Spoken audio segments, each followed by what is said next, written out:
Story number 1: The Silent Visitor. Emma had recently moved into a quiet, countryside home, hoping to escape the chaos of city life. The house, though old and creaky, had an undeniable charm. It was the perfect getaway, or so she thought. The first night in the house was peaceful, a little too peaceful. The wind howled through the trees outside, and the house groaned under its weight. She sat in her new living room, unpacking boxes, trying to adjust to the stillness that surrounded her. Her phone rang just as she was about to go to bed. It was her best friend, Sarah. "How's the new place?" Sarah asked, her voice filled with concern. "Everything's fine." "Quiet, maybe a little too quiet," Emma replied, her voice trailing off. There was something off about the house, something she couldn't quite place. "You sure you're okay?" Sarah pressed. "Yeah, I'm just tired. I'll talk to you tomorrow." Hanging up, Emma decided to head to bed. The house felt cold now, the temperature dropping inexplicably despite the heater running. As she crawled under the covers, she heard something faint, like a soft tapping. It was coming from the walls. At first, she thought it was just the house settling, but the tapping grew louder, more rhythmic. It started moving from one side of the room to the other, as if something, or someone, was walking through the walls. Emma tried to shake it off, but her heart pounded in her chest. The tapping grew more frantic now, almost as if it was following her movements. She quickly turned off the lights, hoping to block it out, but the sound only grew louder. The tapping was now right above her head, as if someone was standing just above her, tapping on the ceiling. Terrified, she grabbed her phone to call Sarah again, but before she could dial, the tapping stopped abruptly. A cold gust of wind blew through the room, sending a chill up her spine. The curtains swayed, even though the window was shut tight. The silence that followed was suffocating. Suddenly, the door creaked open. Emma froze, heart racing, eyes fixed on the dark silhouette in the doorway. She couldn't move. There was something, or someone standing there, but she couldn't make out any details. It was just a shadow. The door slammed shut with a deafening bang, causing Emma to scream and scramble to the corner of the room. She turned on the light, but no one was there. The tapping was gone. Emma thought it was just her imagination, until she saw it. A small, old-fashioned note was left on the floor.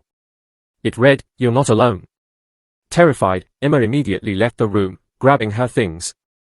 As she passed through the hallway, she passed by the full-length mirror. But when she looked at it, she didn't see herself. Instead, she saw a figure standing in the reflection, staring right at her. The figure wasn't there in the room. But it was in the mirror. And it was smiling. Story number 2: The Last Bus. It was late, and the city streets were eerily empty. Olivia had missed her usual bus, and the next one wouldn't arrive for another half hour. The rain fell in sheets, creating a blurry haze of neon lights reflected in puddles on the ground. She stood alone at the bus stop, her feet numb from the cold, wishing she hadn't stayed out so late. As the clock ticked, a bus suddenly appeared in the distance. It wasn't the usual one she was waiting for, it was older, the kind of bus that looked like it had been running for decades, its headlights dim and yellow. The bus slowed and came to a stop in front of her. The door opened with a soft hiss, and the driver, an older man with a weathered face, peered out at her from the shadows. His eyes were dark, and his expression was unreadable. There was something off about him, but she was tired and eager to get home. "Last bus of the night," the driver rasped, his voice low and grating. "Get on, miss. It's getting late." Olivia hesitated for a moment. The bus wasn't part of the regular route. But it was warm inside, and it would save her a walk. Without much thought, she stepped inside and took a seat in the back.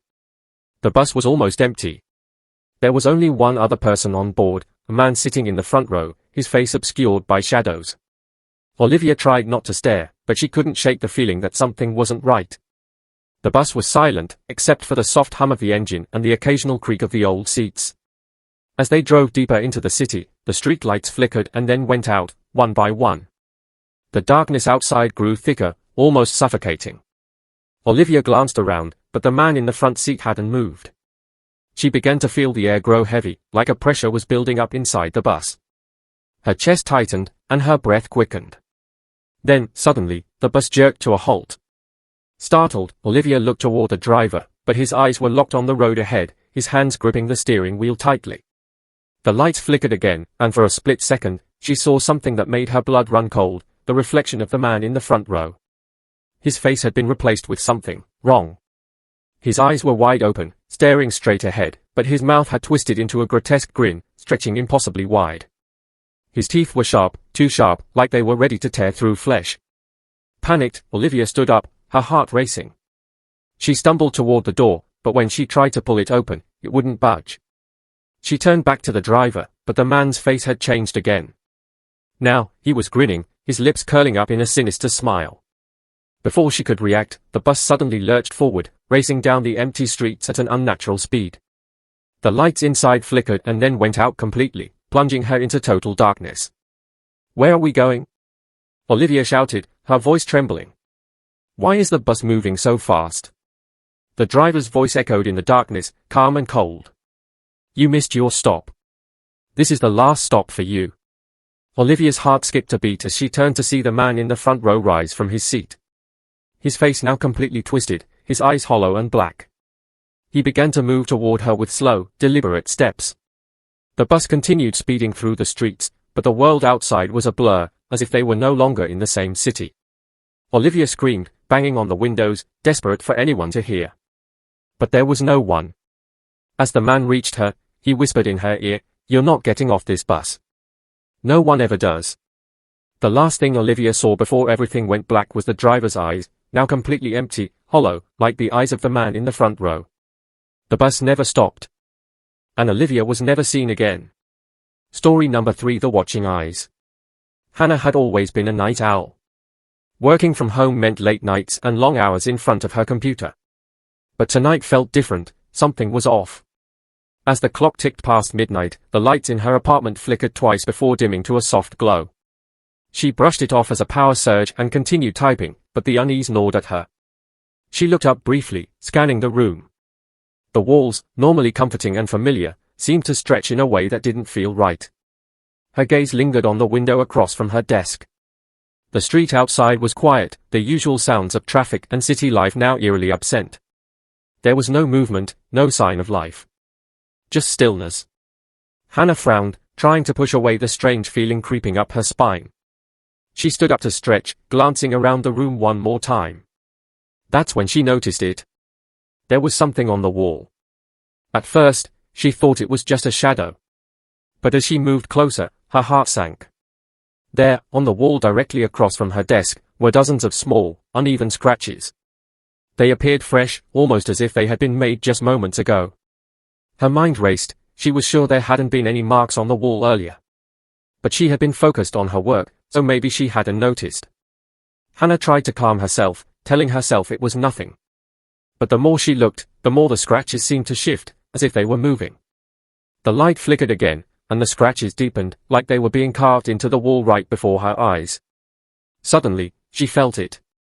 The hairs on the back of her neck stood up. Someone was watching her. She turned to look at her reflection in the window, hoping to shake off the eerie feeling. But what she saw made her blood run cold. Behind her, just out of view, there was something, or someone, standing in the dark hallway, just outside her living room. A tall figure, unnaturally still, its face hidden in shadow.